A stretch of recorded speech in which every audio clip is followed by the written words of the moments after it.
Muy buenas tardes. Una temática altamente relevante y muy preocupante para conocimiento de los cristianos evangélicos y protestantes en la actualidad en nuestro país es la afamada ventana de Overton, una teoría política que describe con escalofriante exactitud cómo se puede cambiar la percepción de la opinión pública para que las ideas que antes se consideraban verdaderamente descabelladas sean hoy aceptadas a lo largo del tiempo. En principio, ningún tabú escaparía a la eficacia de esta técnica.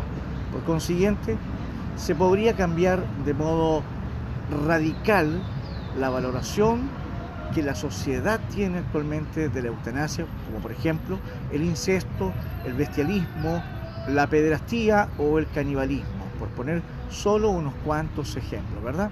Ahora, para ello no se aplicaría un lavado de cerebro directo, sino una serie de técnicas avanzadas cuyo desarrollo pasaría inadvertido para la sociedad.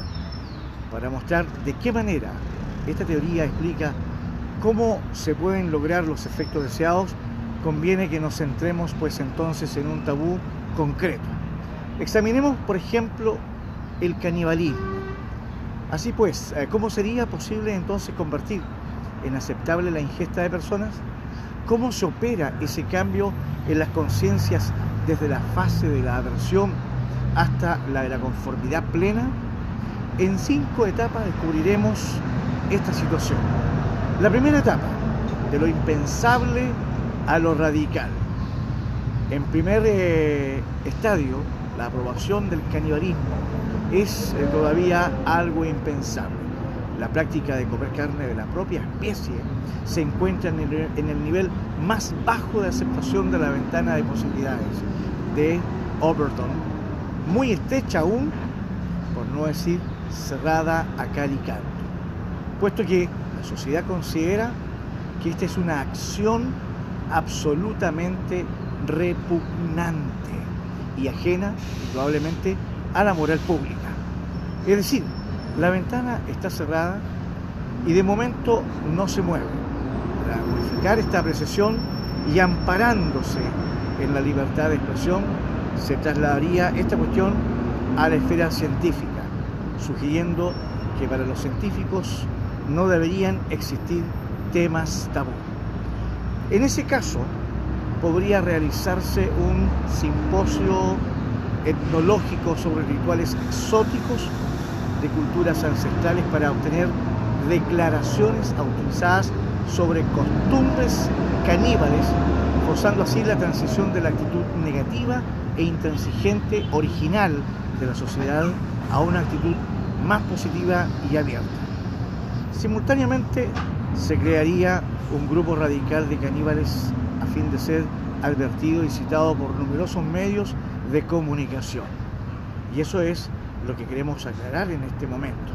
Con esto ya se habría logrado el objetivo de la primera fase. Eliminado el tabú, que la cuestión originalmente inaceptable empiece a discutirse, pasamos a la segunda etapa, de lo radical a lo aceptable. Pero fíjese bien, en esta segunda etapa ya se persigue abiertamente la aprobación del canibalismo. Para que éste pueda ser aceptado, hay que seguir divulgando las conclusiones de los científicos e insistir en lo oportuno que es no tener prejuicios sobre esta temática, calificando de intransigentes a quienes verdaderamente se niegan a adquirir conocimiento sobre el mismo. Pues bien, los que se resisten deben empezar a ser vistos como fanáticos que se oponen a la ciencia y a la ilustración. Fíjese que mientras se condena públicamente a los intolerantes, es necesario crear un eufemismo con la intención de que se pierda el significado directo del término original y sus connotaciones negativas, sustituyéndolo así, la expresión original, canibalismo, por antropofagia primero y antropofilia en último término. Crearía un precedente histórico, mitológico o inventado que sirviera de referencia y pudiera ser utilizado como prueba de que la antropofilia es perfectamente legítima. El uso combinado de medios de comunicación y grupos de presión, indudablemente y sin contradicción alguna, convertiría en aceptable más pronto que tarde el hecho de que haya personas que incluyan en su menú diario carne de la propia especie, de la misma especie. En tercer lugar, la tercera etapa, de lo aceptable a lo sensato. Para convertir en sensato lo que en un principio era totalmente inaceptable, lo siguiente sería proponer que la ingesta de carne humana sea un derecho de todo hombre libre. Un lema apropiado podría ser el siguiente: un hombre libre tiene derecho a decidir qué come en realidad, sin coacción. Al mismo tiempo, seguiría siendo absolutamente necesario arrinconar a quienes piensan diferente, es decir, a cuantos todavía impugnan la consolidación de este pretendido derecho. Así se acusaría a estas personas de radicales que odian la antropofilia, de retrógrados y extremistas que arrojarían en hogueras, si pudieran, no solo a los caníbales, sino a los miembros de cualquier minoría. Pero a su vez, pretendidos expertos y personajes conocidos del mundo de la comunicación, evidentemente insistirían en que a lo largo de la historia humana nos hemos comido unos a otros sin que esto produjera extrañeza en aquellas sociedades. Inaudito, ¿verdad? Sorprendente. Ahora, como hemos advertido, en este caso, el objetivo de esta tercera etapa es que el canibalismo sea considerado una costumbre razonable. Curioso, ¿verdad? Cuarta etapa, de lo sensato a lo popular. A continuación, se debe poner toda la maquinaria del poder al servicio del ideal supremo. En este instante, los medios de comunicación, secundados por gente famosa y autoridades, hablan abiertamente de antropofilia. Anote y fíjese bien en el término, antropofilia. El canibalismo se convierte entonces en un tema predilecto de la industria del entretenimiento.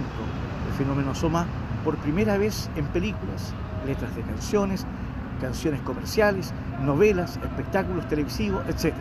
De repente se produce también el ensalzamiento de personajes relevantes que en la historia practicaron la antropofilia, sirviendo de modelo, por ejemplo, a las grandes multitudes.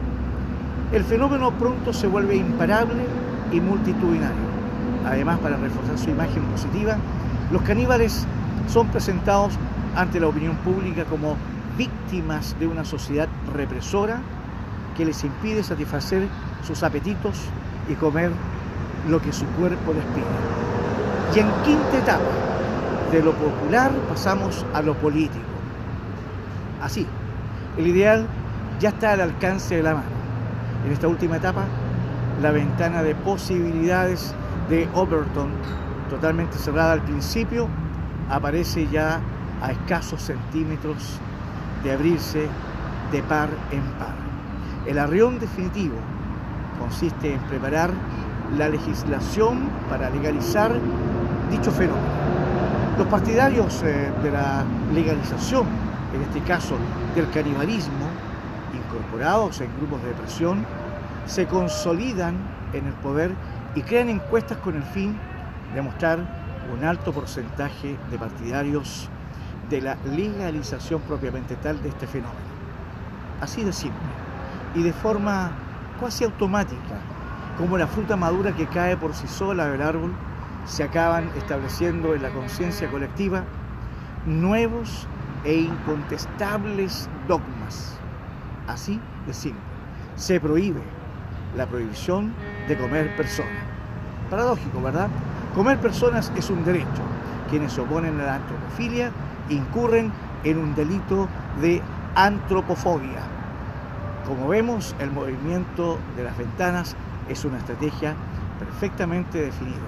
Hemos contemplado el arco completo, pasando del rechazo absoluto al canibalismo, como uso totalmente ajeno a la moral pública, su legalización y aprobación popular y política. Y al principio les decía que la ventana de Overton es una teoría política que describe con escalofriante exactitud cómo se puede cambiar la percepción de la opinión pública para que las ideas que antes se consideraban descabelladas sean aceptadas a lo largo del tiempo. Y hemos descrito cómo es posible. De hecho, sin lugar a dudas, el movimiento de las ventanas, que como resulta evidente, es extrapolable a cualquier fenómeno. No solo se ha ensayado con éxito en el pasado, sino que sigue aplicando un éxito tremendo hoy en el presente. Como postdata, piénsese al menos que entre las gravísimas consecuencias que arrastra consigo esta diabólica estratégica de manipulación avanzada de masas está la de provocar una fractura social prácticamente irrecuperable, siendo su corolario más dañino, sin embargo, la degradación de la sociedad mediante el encumbramiento de aberraciones de todo tipo que acaban, como hemos visto, por ser asumidas y aún tenerse por naturales. Soy el pastor Miguel Ángel Trigo y este es mi canal de YouTube Visión Profética. Será hasta una próxima oportunidad, si Dios así lo permite.